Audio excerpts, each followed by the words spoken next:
Paano po nangyari?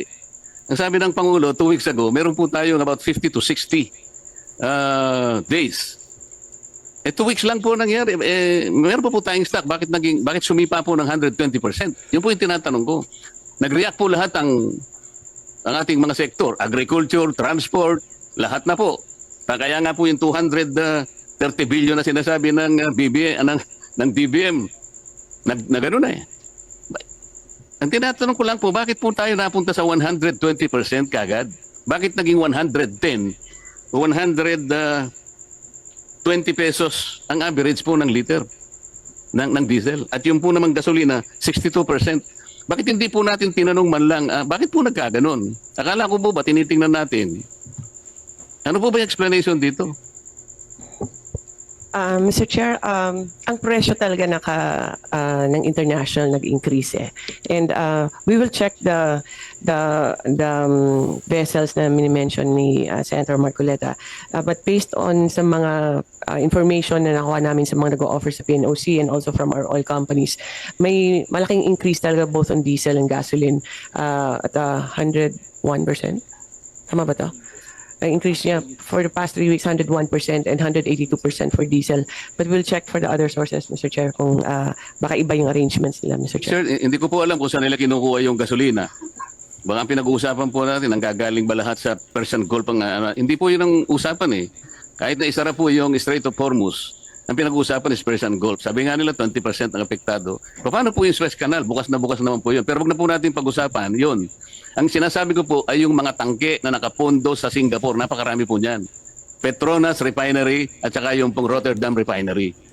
Bakit wala mo pong makapag-explika sa DOE? Bakit hindi po tayo doon dumiretso? Mr. Chair, ang Singapore kasi trading yan eh.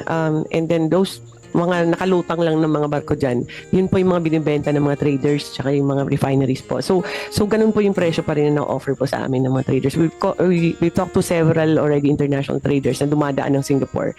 And same pa rin yung presyo na binibigay sa amin. But we'll recheck, Mr. Chair. I am sorry, Mr. Chair, pero yung mga data nasa akin po eh.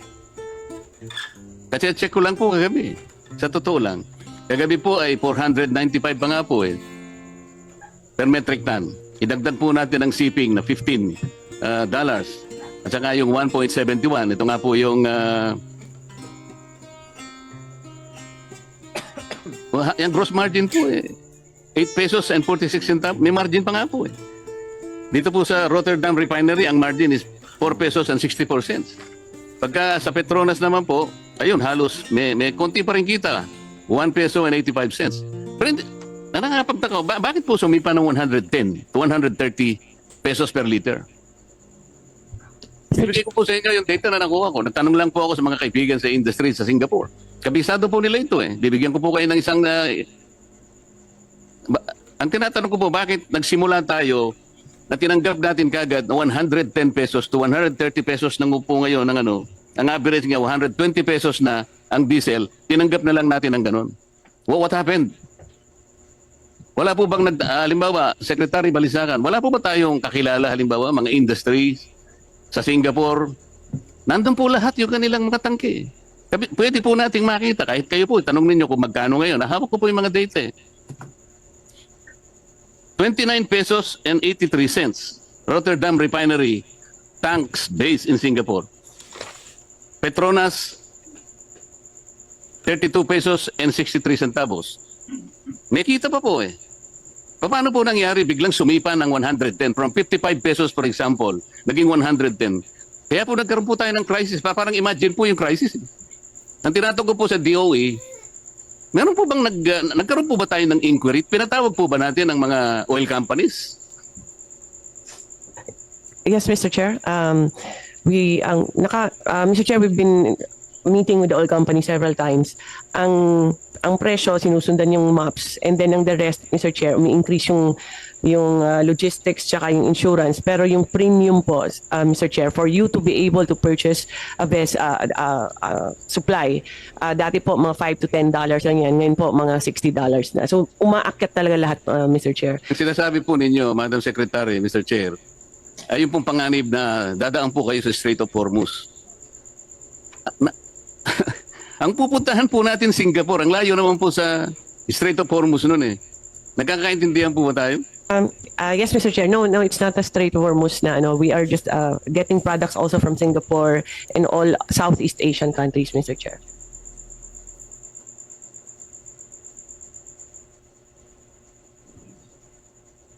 Mr. Chair, ang aking gustong i-discuss, at alam ko ito po ang naiintindihan naman ng DOE. Ito po dahil sa sinasabi natin may crisis na, tank to vessel procedure na po ang pinag-uusapan natin. Yung ating pong, ang ating vessel, siya na po yung lalapit dun sa tangke sa Singapore. Hindi po ba nyo alam ang mga procedures? Nasa akin po yung procedures, nakuha ko kung paano po natin mapapadali ito eh. Ayun po yung FOB price, $570 per metric tons. Rotterdam Refinery, tanks based in Singapore. Yung Petronas naman po, 640 dahil hindi FOB yun, CIF.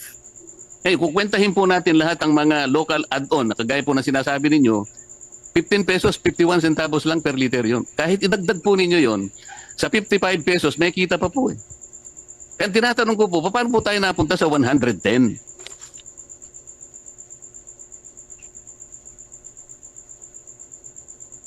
Mr. Chair, we will recheck the data and will if we can get the data from the good senator also. But ang lahat po na orders, halos marami po na orders, gumagaling talaga ng Singapore kasi yun pinaka-isa sa mga pinakamalaking trading company. But in our computations, talagang ganun po yung presyo. Kasi kahit kunin mo doon, mahihirapan ka rin maghanap ng sarili mong vessel kasi nag-aagawan ngayon. And then the vessel is more expensive now. The premium of the insurance is really, really very expensive. And there's a premium for you to be able to buy, which is from $5 became $60. So lahat po na component nandiyan yan. Hindi po ganun kadali na papadala lang ng vessel because we don't have any vessels actually to send to them because it's very difficult now. Pero Mr. Chair, I'll direct our team that are doing the purchasing and check the Rotterdam supply in Singapore, Mr. Chair. Sir, sino po yung nagsabing napakahirap humanap ng vessel? Sino po nagsabi sa inyo? Sino nag-advise sa inyo? Napakahirap humanap ng vessel para kumuha ng supply sa mga tangke sa Mr. Chair, marami kasi nagbebenta po sa PNOC na sa atin yung transport and that's the most difficult part that they've been trying to find, Mr. Chair. Yun po bang mga players natin, ganun din ang kanilang sinasabi sa inyo? I'm not talking about the PNOC. Sa atin po yun eh. Yes, Mr. Chair, they were the first ones actually that flagged this, Mr. Chair. Yung ating mga players, sinabi po nila na napakamahal po dun sa Singapore. Did you check the FOB price in Singapore as we speak? Yes, Mr. Chair, we have been checking actually Singapore and all the other countries. Di nga po, nasa akin na po eh. FOB and CIF, both Petronas and Rotterdam refineries. Yes, Mr. Chair, we have checked also on that, Mr. Chair. So pareho po tayo ng presyo. No, Mr. Chair. Saan po nyo kinukuha yung presyo ninyo? Ito nga yung sinasabi ko, dapat po nagkaroon ng inquiry man lang. Kung halimbawa, sinabi ng mga players ganito, kaya ang tanong ko po, did we take those as gospel truth? Paano po natin sinek? Mr. Chair, this is based on also on the maps as we have prescribed how the computations will be and also, Mr. Chair, on the experience of PNOC. Secretary, ang maps po is only $1.71. Sinasabi ko na po ito eh.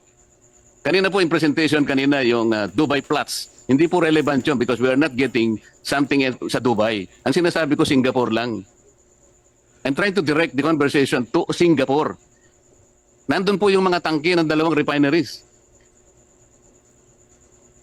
Pwede po ninyong checkin ngayon. Yung sinasabi, kung totoo yung sinasabi ko, hindi.